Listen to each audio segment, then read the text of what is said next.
I'm George Galloway, and I present كلمة on Mayadeen television. Here we are in London. I speak my words freely, either in Parliament, on television, here on the streets of London. كلمة means free word. That's what I speak. So كلمة is a two-way conversation. Check it out on Mayadeen television.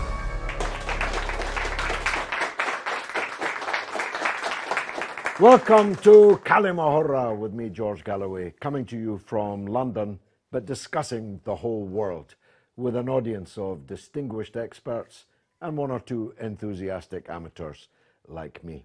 We're looking back at 2017, not just for the Middle East, but with a special emphasis on it, but how Western policy towards the Middle East may now be coming home to roost in the most dangerous of ways.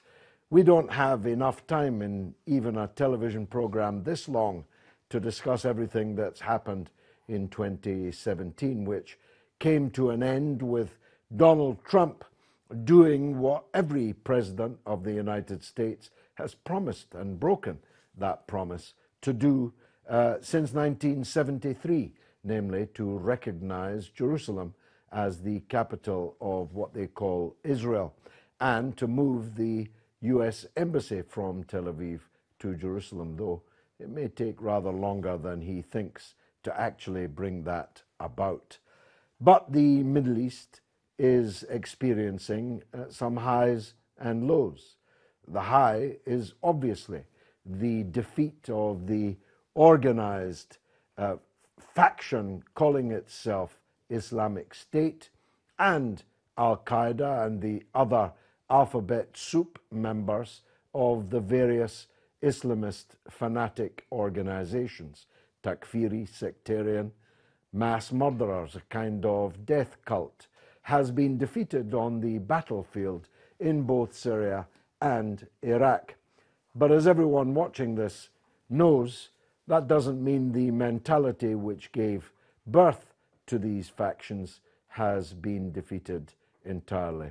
It's going to reappear, reemerge, metamorphose in different places, in different forms in many countries. One of the consequences of Britain and America and France and other Western involvement in supporting openly the alphabet soup of extremism in Syria and covertly in Iraq has been that the jihadists that left from Western countries to go and fight and kill and in many cases die on the battlefield in Syria and Iraq, those who escaped, survived, are now headed back home. Indeed, oftentimes by direct agreement with the British and American governments. In Raqqa, for example, the thousands of ISIS fighters still strapped, their wives still strapped, their children still strapped with suicide vests, were allowed to board expensive buses which would take them literally anywhere that they wanted to go. That's one consequence of the defeat of ISIS and Al-Qaeda, that the remaining fragments have now scattered to the four winds and to the four corners of the earth. Palestine, the declaration of Jerusalem as the capital of the occupation state notwithstanding, is still standing, still resisting, despite the efforts sometimes of their own leaders. One consequence, and life is full of the law of unintended consequence, one consequence of Trump's action on Jerusalem is to remind a sleeping, maybe comatose, maybe dead Muslim world that Jerusalem actually exists, that the Al-Aqsa Mosque is in the hands of foreign occupation armies. Maybe that will wake them up. That remains to be seen. Donald Trump's presidency has, of course, sowed confusion and danger right across the world. Nowhere more potently than on the Korean Peninsula. Let me just run the possibilities by you. The North Korean state, hermetically sealed, absolutely sanctioned and embargoed, and surrounded on one side by the hostile states of South Korea and Japan, both backed by nuclear-armed American forces, has developed a nuclear arsenal of its own and the ballistic missile capability of delivering those nuclear weapons. They've tested rockets which we now know can leave the atmosphere, re-enter the atmosphere with their payload and drop it on the North American subcontinent itself. Donald Trump regularly on Twitter, early in the morning, possibly when he's sitting on the toilet, I don't want to go further with that metaphor, is threatening North Korea with invasion, attack, and war. He's not making it up. He might do it. And if Donald Trump attacked North Korea, then North Korea would attack South Korea, would attack Japan, might attack Guam, might even attack the North American mainland, and with nuclear weapons. And were that to happen, the United States would be bound to retaliate with its own nuclear strike force right on the border of China and Russia. It doesn't get much more dangerous than that. Western countries are still sunk in the consequences of their other policies too. The blowing apart of Libya, the destruction of Libya by NATO, by David Cameron, the British Prime Minister, Barack Obama, the great hope of the liberals in the United States, has produced not a failed state, but 3 or 4, maybe more, pretend states. There are 3 governments in Libya, 4 prime ministers. Don't ask me how that works.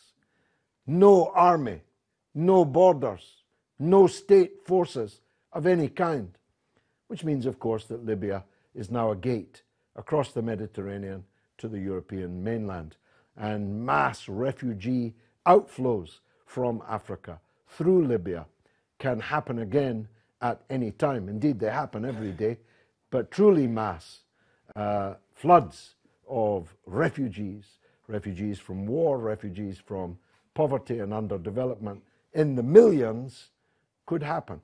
The European Union is already falling apart under the pressure of mass migration and the economic and social dysfunctionality that such mass inflows of refugees is bound to cause. The rise of right-wing parties reacting to this flow of refugees has destabilized the entire political system in the European Union. Britain is leaving the European Union, which itself is causing political mayhem, if you'll forgive the pun, here at home. Everywhere you look, there are major problems. There have been bright spots, as I say. The defeat of ISIS and Al-Qaeda is not a small thing. When I made my first Kaliма in June of 2012, it was, trust me, by no means certain that the Syrian Arab army, the Syrian state and its society would prevail against the mass invasion of its territory by dozens, scores of countries, openly or not so openly, trying to bring down their government. President Bashar al-Assad has survived, and it is a very great tribute to the Syrian army, to its allies, and to the strength, the inherent strength of Syrian civil society, that Syria has emerged from the hell that it has been through. But just as Syria is bringing its war to a victorious conclusion, the war in Yemen is now achieving almost biblical proportions of human destruction.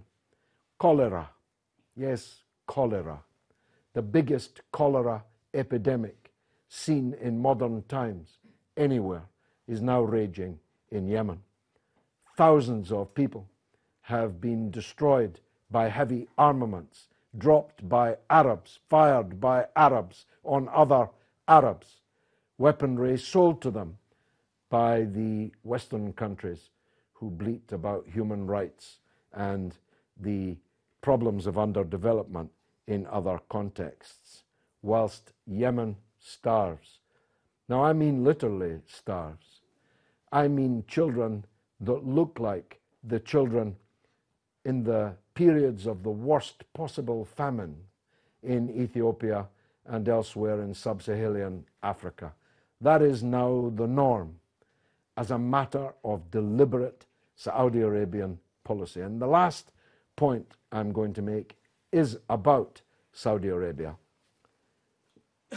Britain and America are clearly coordinating with and supporting what is effectively a coup d'etat within the Saudi royal family.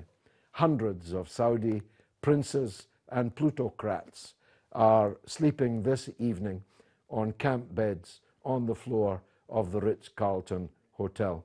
As Oscar Wilde put it on the death scene in Little Nell, you'd have to have a heart of stone not to laugh.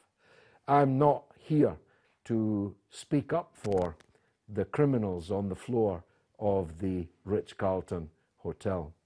But a 31-year-old, clearly bold, adventurous, and maybe slightly crazed man is now in charge of Saudi Arabia. What will the consequences of that be?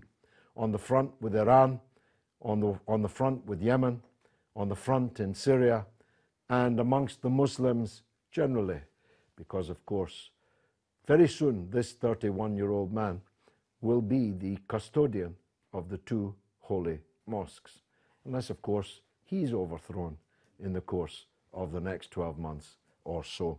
So much to talk about this evening. Let me give the microphone to the first of our experts, Mr. Charles Shoebridge. You're a defense and security expert, analyst. How do you review 2017? There are a number of ways of looking at this, and you've covered, of course, in a short space of time, a very large number of topics. And of course, all of those in many different ways are impacting on international security, but also, as you've also touched upon, security domestically within Britain and other countries. And of course, not just in Europe, domestically within countries around the world, whether it's Australia, United States, as well as North Africa, the Middle East, and so on. You've mentioned about the issue with the Islamic State, and I'm glad that you also mentioned that it's not just the Islamic State. No. Of course, Al-Qaeda is still in its various forms very active. And was being openly funded by the satrapies in the Persian Gulf. I mean, they say, no, we weren't supporting ISIS, we were only supporting Al-Qaeda. Indeed, although it gets even more complicated than that, as I know you know, when you look at something that you didn't mention, which may have an impact because there's so much to mention, which is the dispute between, for example, Saudi Arabia, the UAE, Egypt, even on one hand, and, for example, Qatar on the other, where for some years within the Syrian context, that theatre, if you like, that proxy war, one of the few accurate things that our Foreign Secretary has mentioned when he was caught off camera, basically saying that the Saudis are puppet masters of the terrible events that were happening in Syria, and he was correcting that, although he soon withdrew those comments, of course. But nonetheless, what we saw in Syria was that proxy war, not just between Iran and Saudi Arabia, as our media like to portray it towards its end, but of course towards the various factions that were being backed by the various powers that be, particularly the power struggle that's been going on for some years, as we know, between Qatar on the one hand and Saudi Arabia.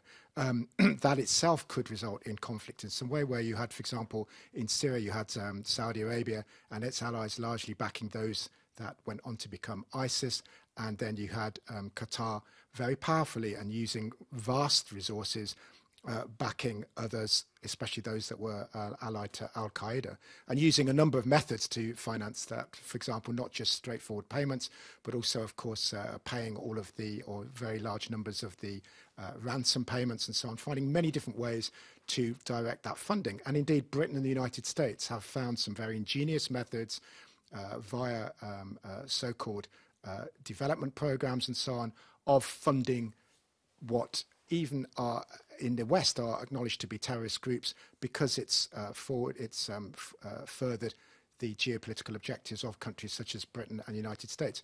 And this Can I stop you for a moment? Because you've just said something of great moment, which I had not thought of, and I think of most things.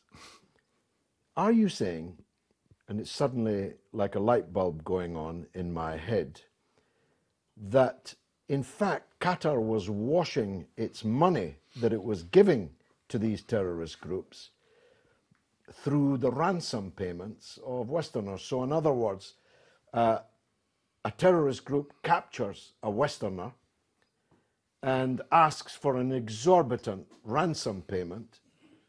Qatar funds the ransom payment and is thus given a very huge amount of money to a group of terrorists, and actually take credit for it rather than blame.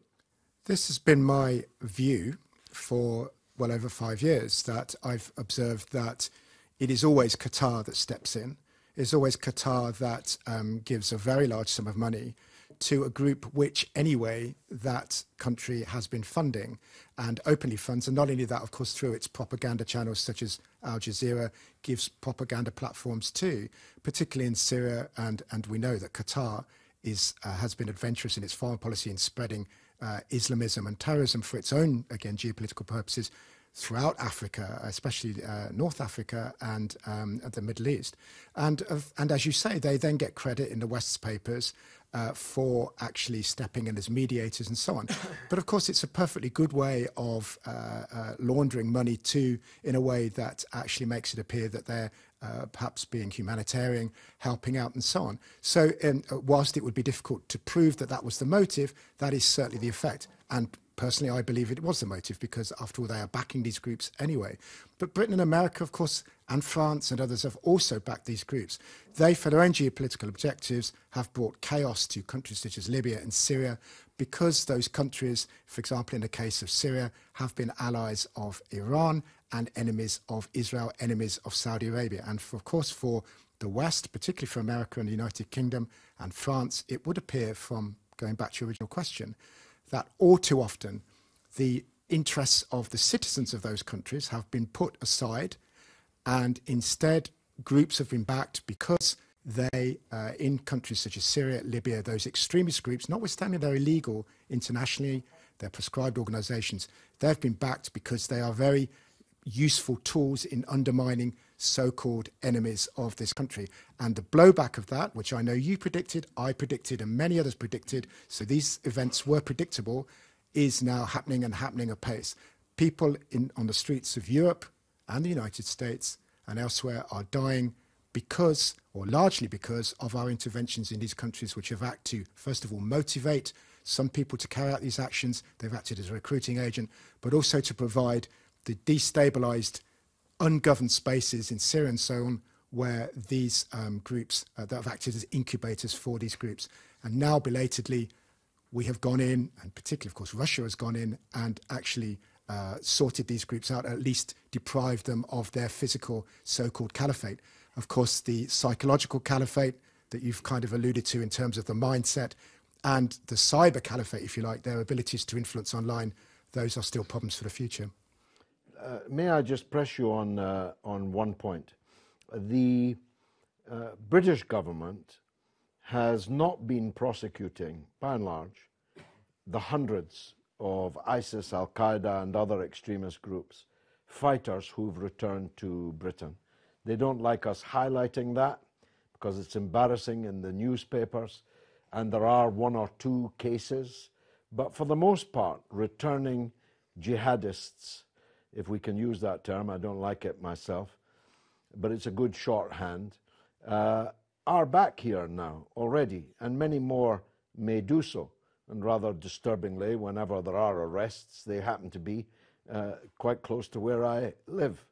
The danger to the British people, the British public, is therefore, first of all, plain, but also entirely circular, because we supported these organizations in their death and destruction, this death cult that has killed hundreds of thousands of people in Syria.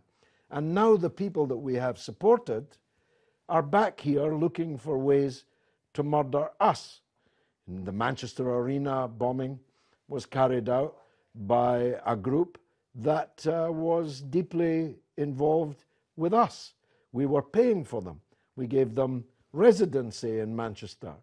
We allowed them to make a colony of Libyan jihadists in Manchester. And then one of their sons came back and murdered a large number of children and women in the Manchester Arena bomb.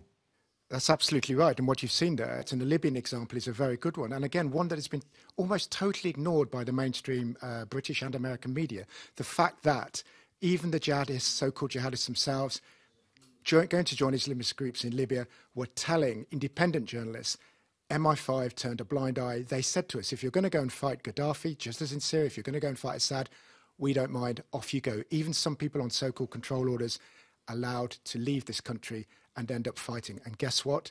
Some of them are coming back, and some of them are coming back to wage war on our streets, as we've seen. There's much more where that came from after this.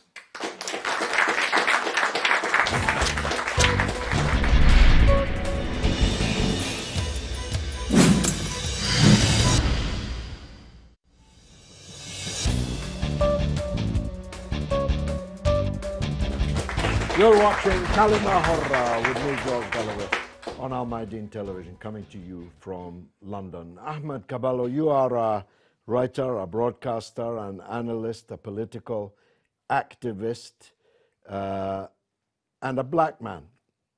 And so I'm going to ask you about Libya.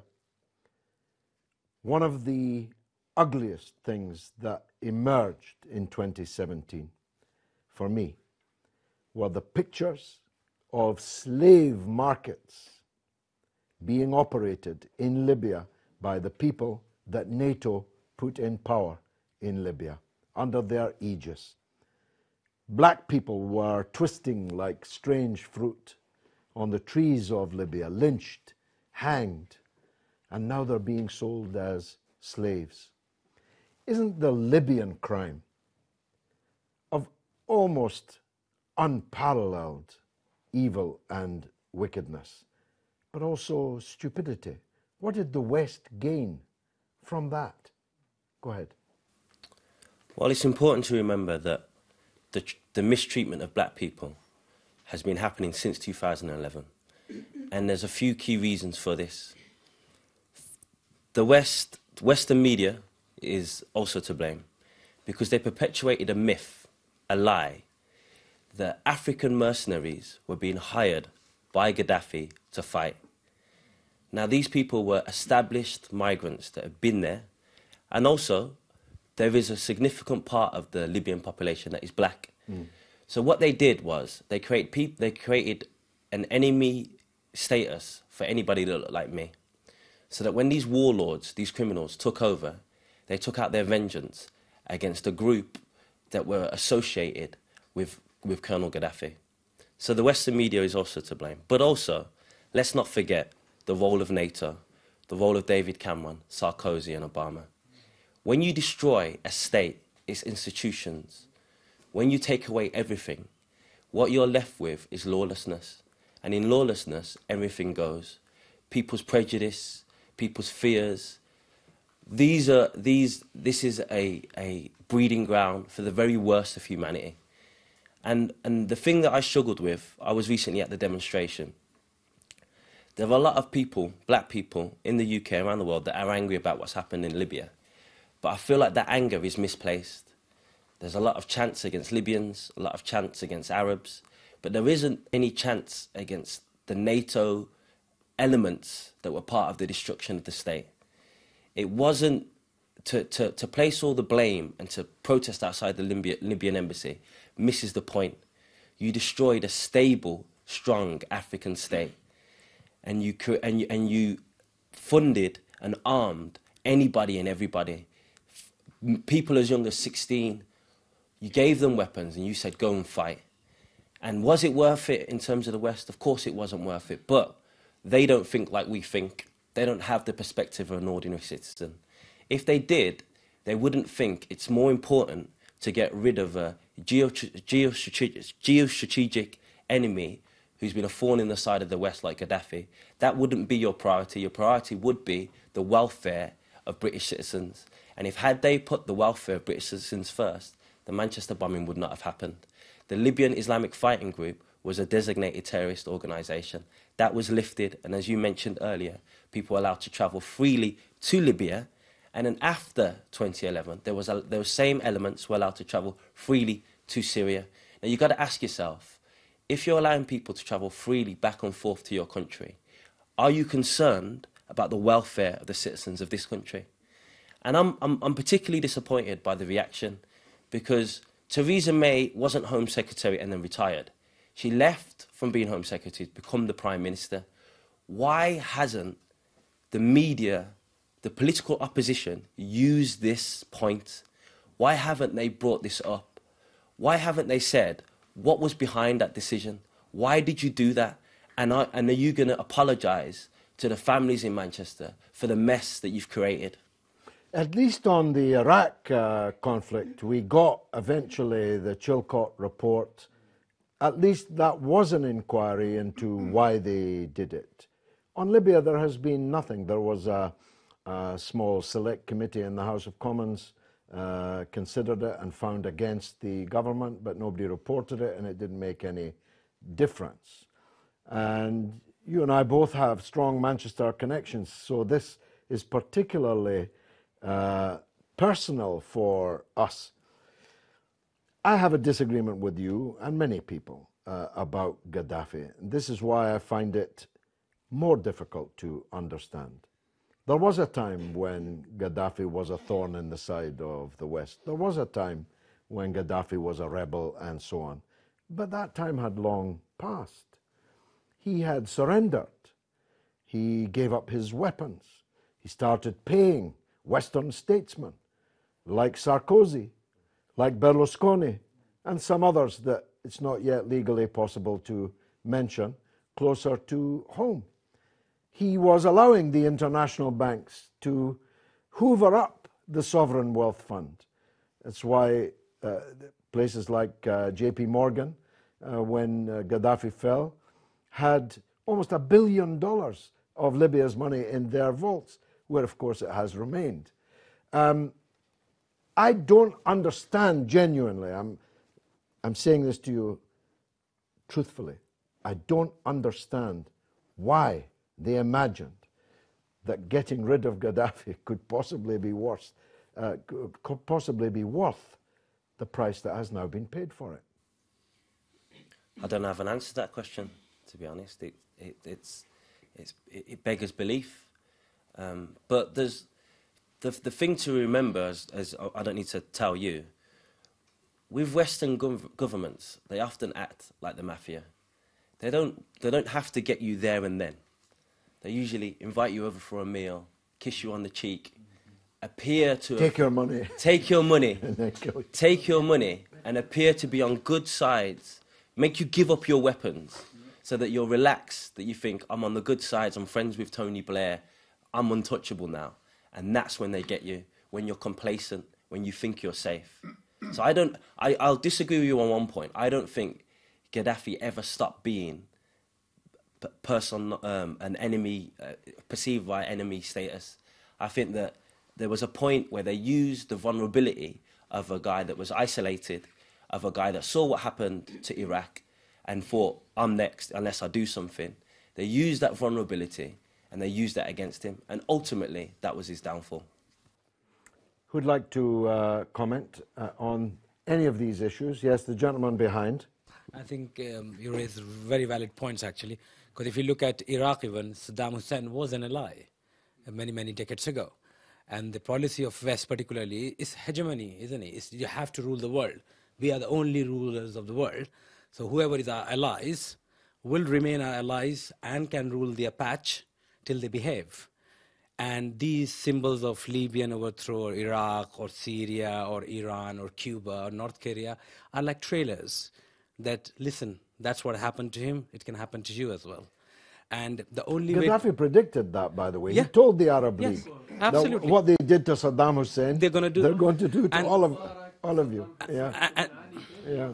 And the funny thing is, and that's why I think the approach which North Koreans have taken, because they are mad themselves, is the only way to survive with this hegemony. That if you got a nuclear weapon, I've got one, and I don't think America will be stupid enough to go that far. And that's why Rex Tillerson made a comment that we are willing to negotiate without preconditions, which they never do with anyone, but because they know Tokyo and Seoul could be wiped out with Guam. And I think, sadly, that's the only way to survive in this world.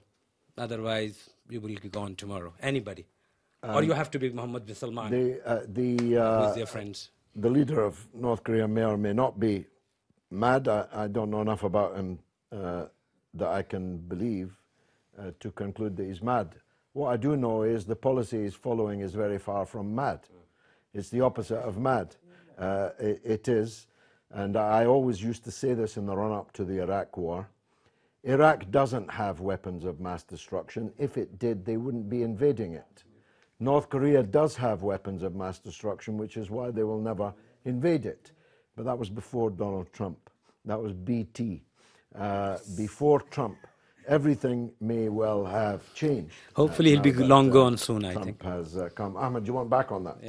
Yeah. Since you mentioned Trump, I think it's important that we discuss him in this review.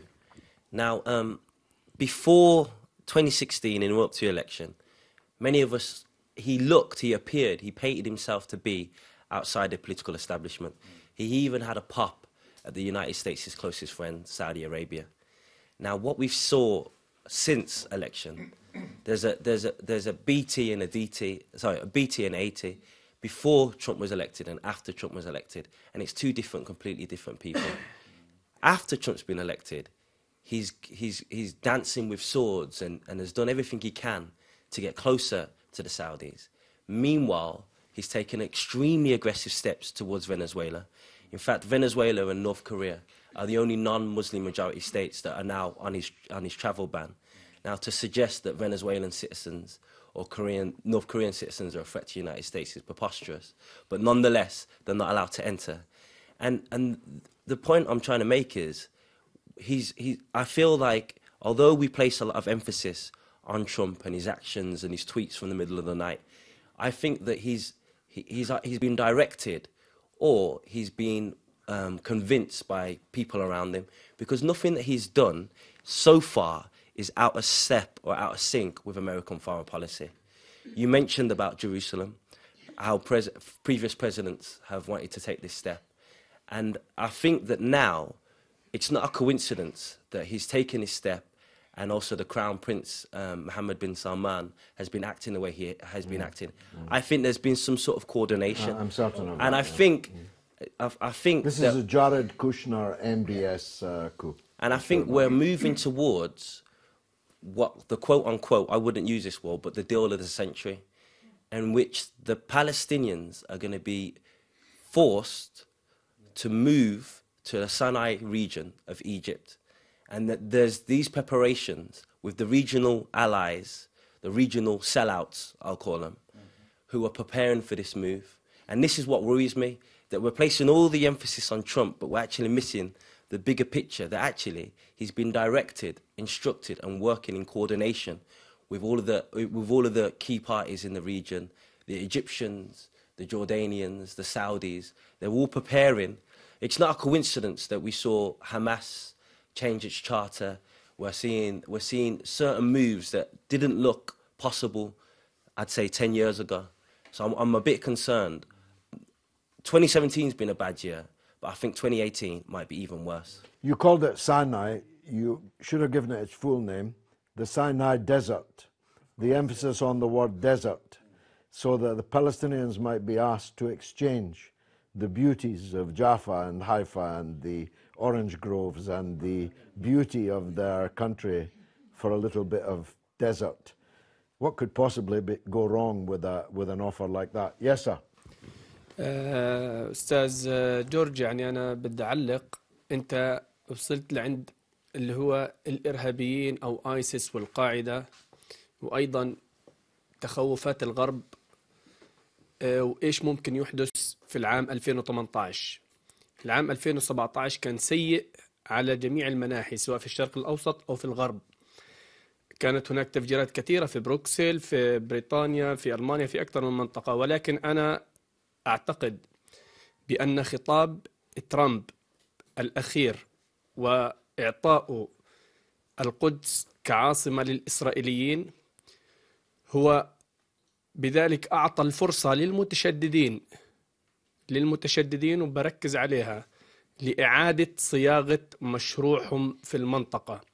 وبالتالي لو رأينا هناك معارضة كبيرة من الأوروبيين على وجه الخصوص لقرار ترامب، ليس ضد ترامب فحسب، لا، بل تخوفا من هذا الخطاب الذي سيتجدد وسيعود عليهم بالضرر أكثر مما سيتضرر منه الشعب الفلسطيني. الشعب الفلسطيني لن يترك حقه، رفض وسيرفض كل الاتفاقيات أو كل ما صرحوا به بصفقة القرن المعروفة، واللي كان قيدها اللي هو الأداة أمريكا في الشرق الأوسط الجديد الذي تريده محمد بن سلمان. الشعب الفلسطيني لن يقبل بغير أرضه. أعتقد بأن هذا الخطاب أعاد للفلسطينيين ذاكرتهم من جديد بأن يطالبوا بفلسطين من البحر إلى النهر. اليوم في تركيا كان خطاب عباس، مع أني لا أقف في صف عباس ولا في سياسته المترهلة على مدار 10 أو 24 سنة السابقة، ولكن اليوم هو عاد للنهج العرفاتي. وعندما أتحدث للنهج العرفاتي هو عدم الاعتراف بشرعية هذا الكيان الغاصب على أرضنا. اتفاقية القرن لن تسير طالما كانت أدواتها عربية.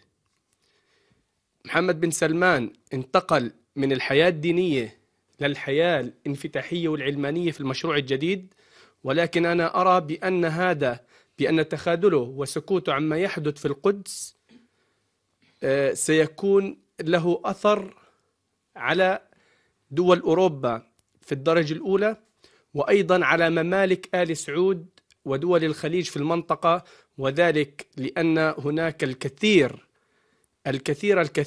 من العرب والمسلمين والخلايا النائمة للجماعات المتشددة تنتظر اللحظة. وأعتقد بأن هذه اللحظة هي لحظتهم لتجديد الفكر أو تجديد الروح الخطابية لهذه التنظيمات، وبالتالي اللي هو هدفها القضاء على كل الممالك الوهابية قبل المصالح الأمريكية والغربية. There's much more of this after the break.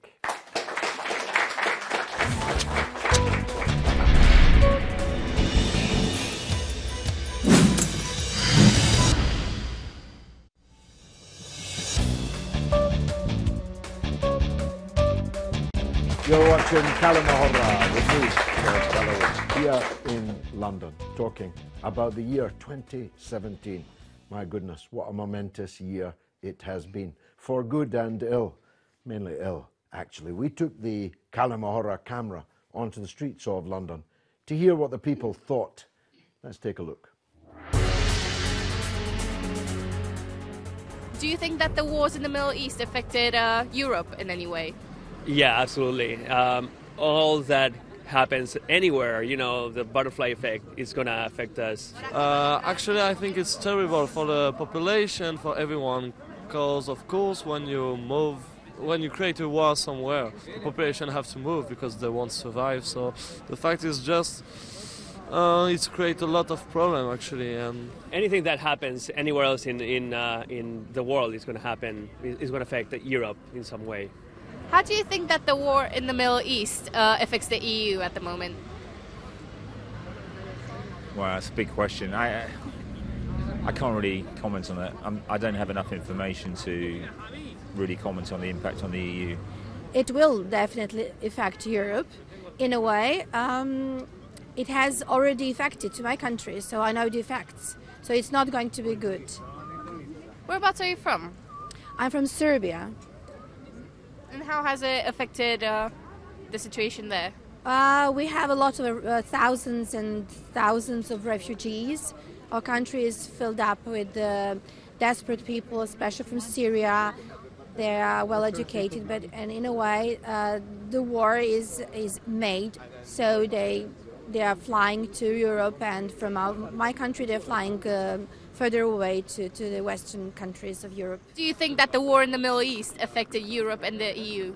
Yeah, well, I'm not so sure actually about how it's being affected, but there's one thing for sure, is that we're looking for love, we're looking for happiness, like that. And as long as there's war, there's violence, there's no way we can experience that.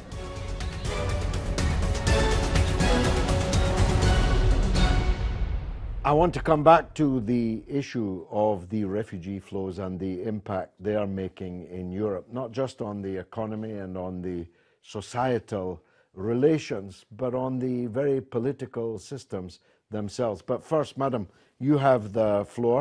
What would you like to say? أنا بحب إني أقول 2017 سنة 2017 كان في إلها سلبيات وكان في إلها إيجابيات.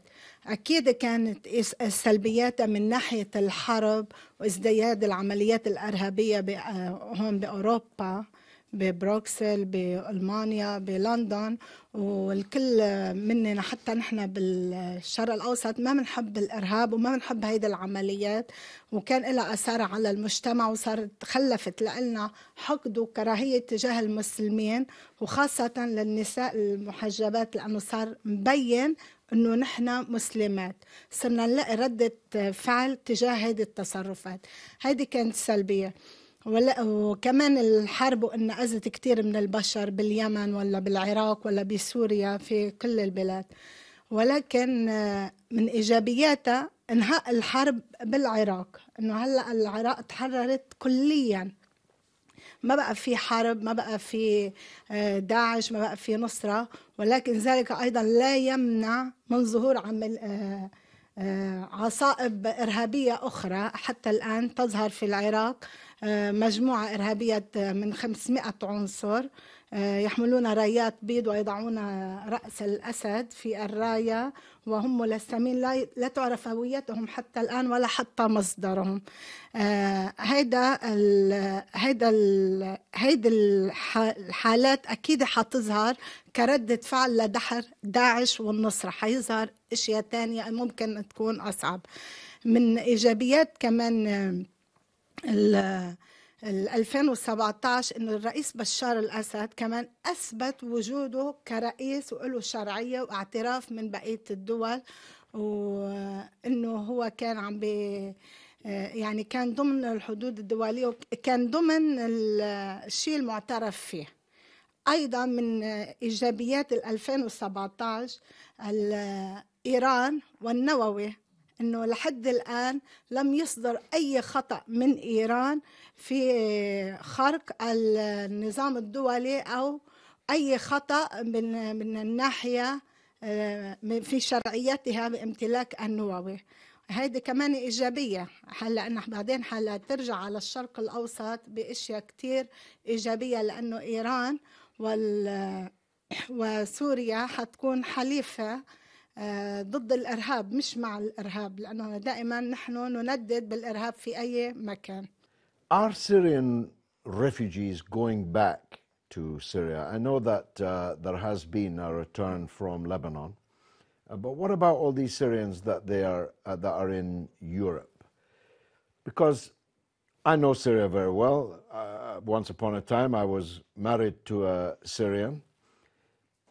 I always regarded the Syrian people as highly dignified people, and to see them as refugees in Serbia is no disrespect to Serbia, but it's quite a come down to be a refugee in Serbia when you were one of the Arab patricians.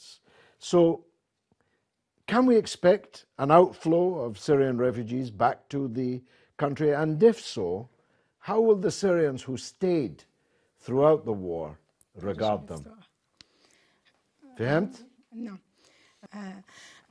لا أعتقد أن السوريين سيعودون إلى بلادهم مجددا، لأنه لو كان بدهم يرجعوا كانوا بقيوا ببلادهم، ما كانوا يعني ما بعتقد انه حيرجعوا. ممكن قلة منهم ان يعودوا الى اوطانهم، ولكن الاكثرية لا. بالنسبة لل 2017 انه ترامب اعلن القدس عاصمة لاسرائيل، هذا مجرد جس نبض. تتذكرون منذ سنتين عندما اعدموا الشيخ النمر، السعودية أعدمت الشيخ النمر، أخذت القرار وأعلنته مسبقا وجست النبض مرارا وتكرارا لترى ردة الفعل ولترى الزعماء العرب ماذا يفعلون. لم يحركوا ساكنا فأعدمته بدم بارد وبطريقتها. الآن أيضا يقدمون على إعدام فلسطين ولكن بطريقة أخرى. هل 2017 إن الآن قبل نهاية إن لم يتحرك العالم العربي والدول الأوروبية تستنكر قرار ترامب، ستعدم فلسطين نهائيا كما أعدم الشيخ النمر ولم الآن لا ذكر له. أيضا فلسطين ستصبح دولة لإسرائيل، ولكن بالعكس إن تحرك الشارع العربي وانتفض المقاومون كما أكد السيد حسن نصر الله في لبنان، الآن يدعو إلى تحشيد 1,000,000 شهيد فقط من لبنان، إلى تحشيد 1,000,000 شهيد لتحرير القدس. فإذا حصلت هذه الانتفاضة والدول الأخرى تكاتلت، أيضا ستتغير الموازين في سنة 2018. Okay. Charles, can I ask you, because some of our friends here are leftists and you're not a leftist, so let me ask you a question which is more difficult for them. This impact of millions of refugees, you can be as liberal and guardianish as you like, refugees welcome here and so on, but the truth is, in societies and economies that are already buckling under austerity and cuts and so on, it's completely unrealistic to imagine that there can be an endless welcome for refugees, because of course the more people come into the country, the lower wages go, the higher rents go, because of the competition for somewhere to sleep, the pressure on public services and so on. This is beginning to redesign the politics of the European continent, isn't it? Yes, you're right. And whilst if I am indeed not a leftist, I would also say I'm not a centrist, nor am I a rightist. But nonetheless, a professional, let's say, as objective as possible observer, I think, and somebody from something of a political background in terms of academic study and so on, I'm surprised that the liberal establishment, because there is a liberal establishment across Western Europe, was so, shall we say, unassuming or so welcoming of what would be a massive flow of immigration. And I know people don't like the term waves of immigrants, waves of refugees, but it's in terms of numbers, these are substantial numbers are coming. Not this time round into the United Kingdom, I would point out. 2 million though in Germany, for Absolutely example. right, and elsewhere. This cannot be separated from the political changes underway in Germany. And when we just heard from the lady in Serbia, of course, many countries are being impacted by the flow of refugees through their countries into countries such as Germany that have in many ways given open doors.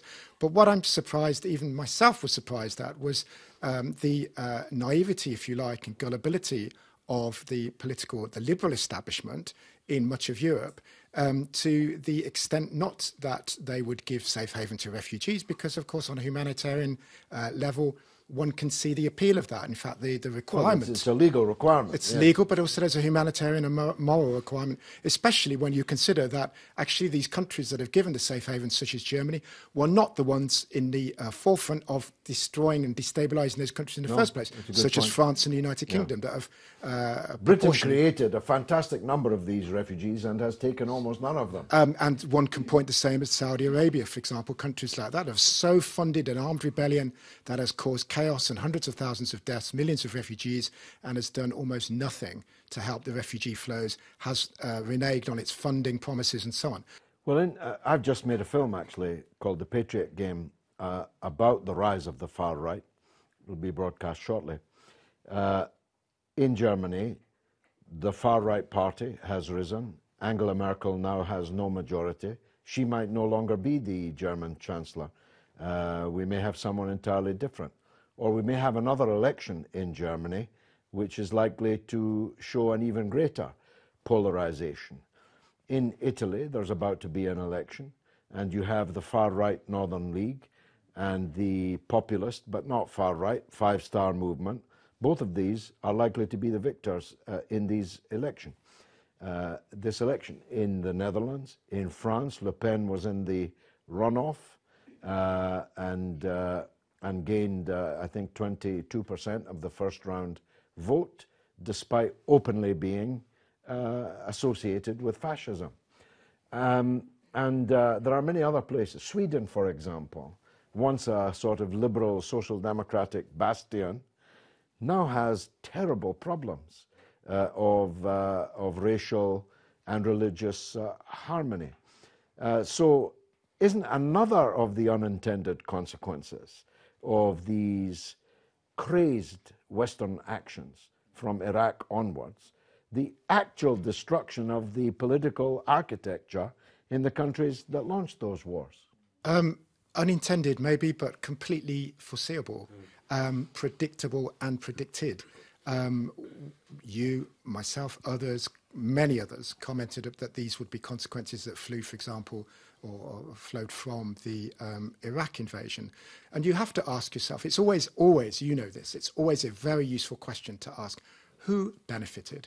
Who benefited from these policies? Because when you look at the common man on the street and woman on the street in Britain, France and America, these people did not benefit from the rise of terrorism, from the predictable and predicted, even by Gaddafi predicted, the wave of refugees that would come, and certainly the countries themselves that were afflicted by these interventions, these liberal interventions, they certainly have not benefited.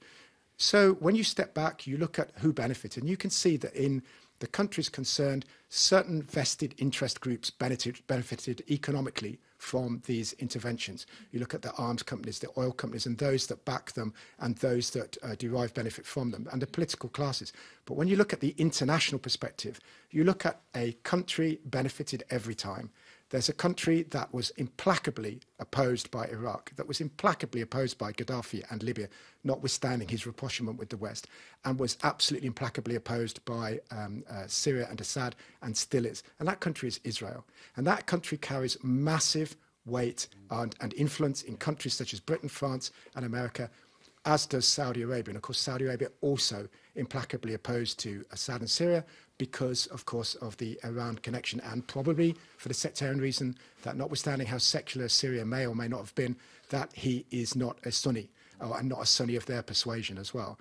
But when you look at this, these policies point to an endemic problem that I think we have, and that is that the foreign policies of countries such as Britain, France until relatively recently, and certainly in America, and certainly America under Donald Trump, continuing that policy, are not linked necessarily to the interests of America, the true interests of America and Britain and France and their peoples, but to the foreign policies that seem to be inextricably linked to the interests of other external groups, such as countries such as Saudi Arabia, such as countries such as Israel, and the benefit that people, policymakers and journalists and others can derive in the West from their association with those countries. Or it could be that our leaders are not James Bonds, but more Austin Powers. There's more when we get back.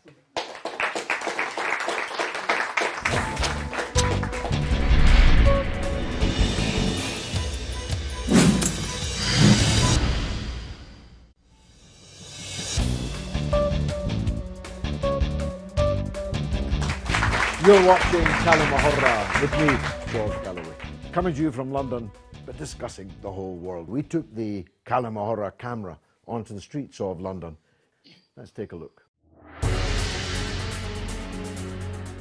Now that ISIS has been defeated, the world is going to be a safer place. I don't think they have defeated. I think now you're going to you see a lot more lone wolf attacks now, yeah? because it's insidious what they're spreading, and they're jumping on popular culture the same as the way Donald Trump used Twitter to win his election. He realised social media is a powerful tool, and he utilised it properly, mate. Nobody thought he would be president, mate. Do you think ISIS have been defeated? I really don't think so. I believe ISIS is really strong, and don't believe that it's gonna the attacks are gonna go down anytime soon. How many times did we really hear that ISIS has broken down? But actually, we hope throughout the world those ISISes and other fractions will stop doing that, and let's devote ourselves to some other things, nice things, promoting love, improvement in all the fields of our human lives.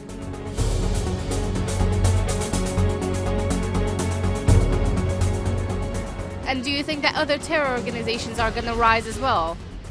It's very possible. Other terror organizations in Africa or Middle East, even in Europe, may take over, may gain some extra strength. And do you think that now with the recent conflicts in the Middle East, other terrorist groups will form? Well, I really don't know. Nobody like me should give any anticipations about that.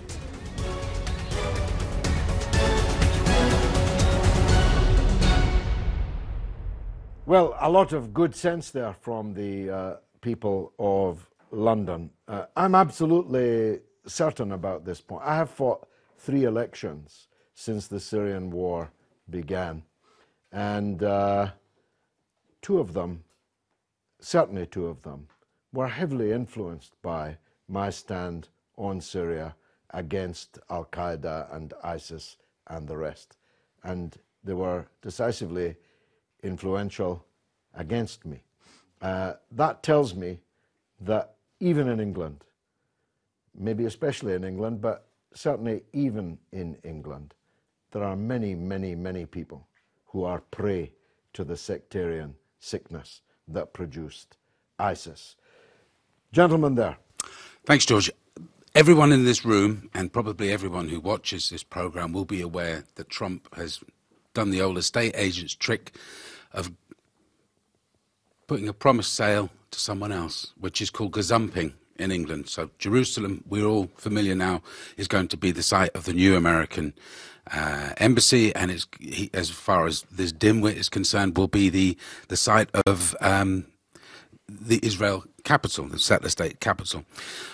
What was a good day to very bad news is a phrase in English politics, British politics, which dates back to September the 11th. And September the 11th was a catastrophe, as is the American announcement from Trump. What concerns me is that no one has mentioned is on the same day that Trump made his announcement, Israel signed a deal to start mining the Leviathan field and piping gas off the coast of Palestine to Europe. This is grand theft in any want of any other word. And what Trump has done is say, look over there while this is going on. At the same time, Syria is being robbed of its natural resources in the Golan Heights. And not a word has been said. The only place you'll find any of this truth is not in the opinion columns, and not on any television debate programs other than this, but you will only find it in the finance pages, because this is where you need to start looking now, where the next foreign policy shift is going to come from. I'd be interested to know what you think of the only country in the Middle East that's never going to be invaded by America is Israel. And Israel will soon be on stolen resources from Syria and from the Leviathan field, as they call it, off the coast of so-called Israel, is about to be pumped into Europe. Well, unless you know more than me, which is possible, the Lebanese, Syrian, Palestinian National Authority, Israel and Egypt are all involved in the consortium around this oil and gas that is present off actually all of their coasts. And it will not be, I think, possible for Israel to steal Palestine's share of those resources.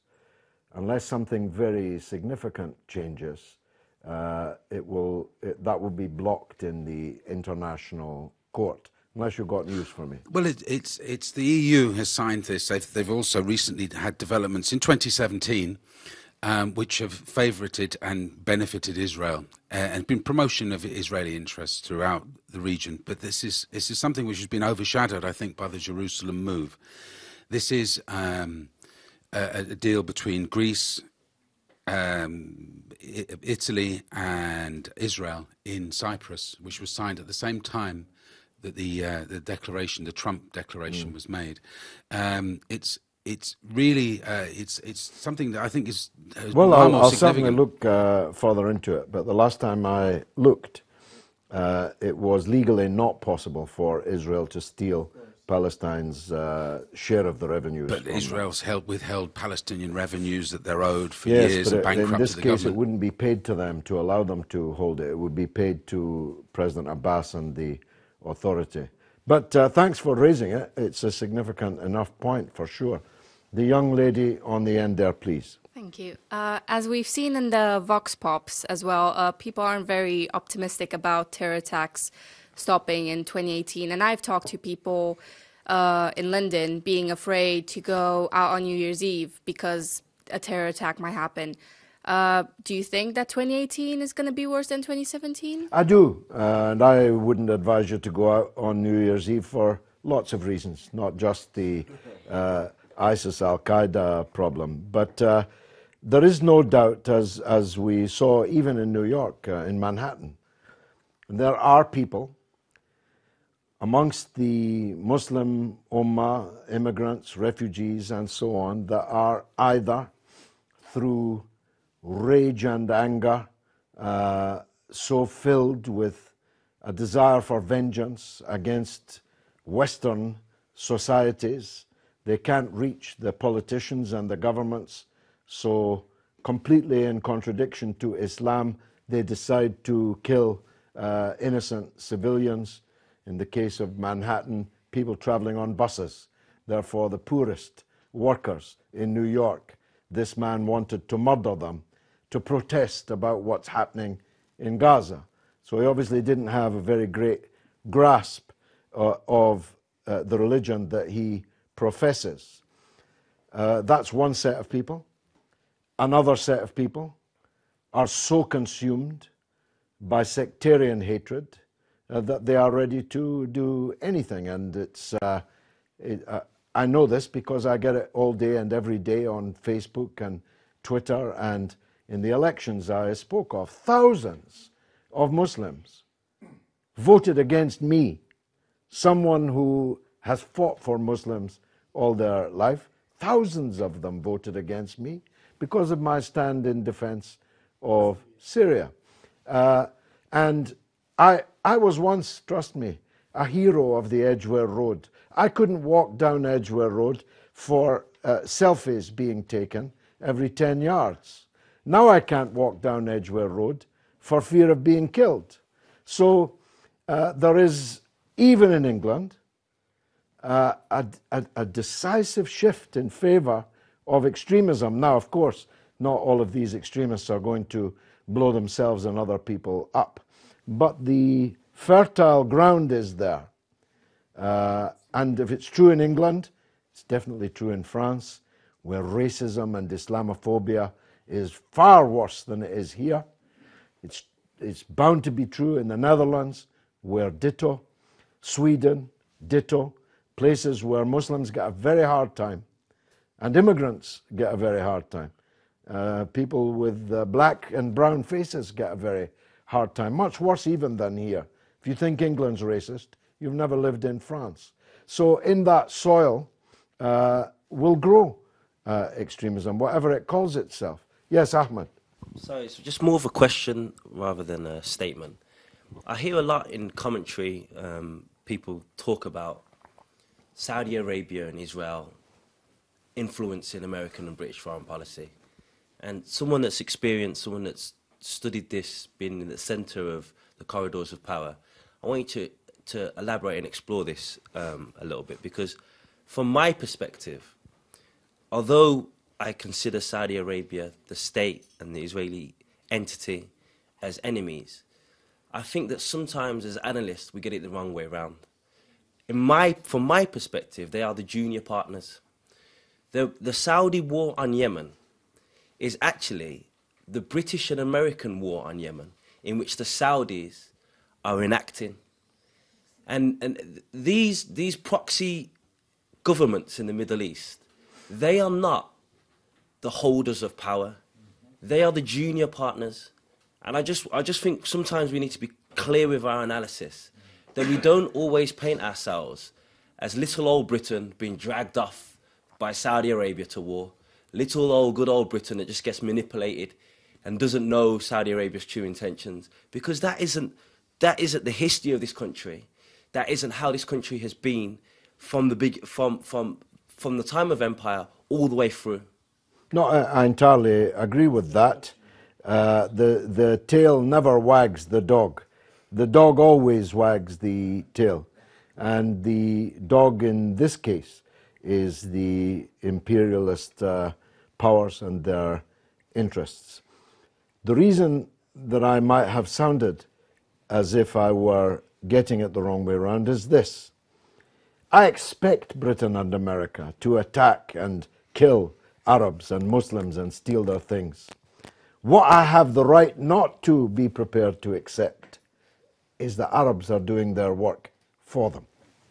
Charles. It's in the interests of both parties here. We don't need to come down to this zero-sum game, if you like, this black and white analysis. But it's an absolutely right thing you say in terms of providing the balance to it.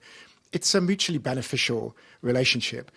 We don't have to say, in a way, with respect, who is the dog and who is the tail. They do each other's bidding.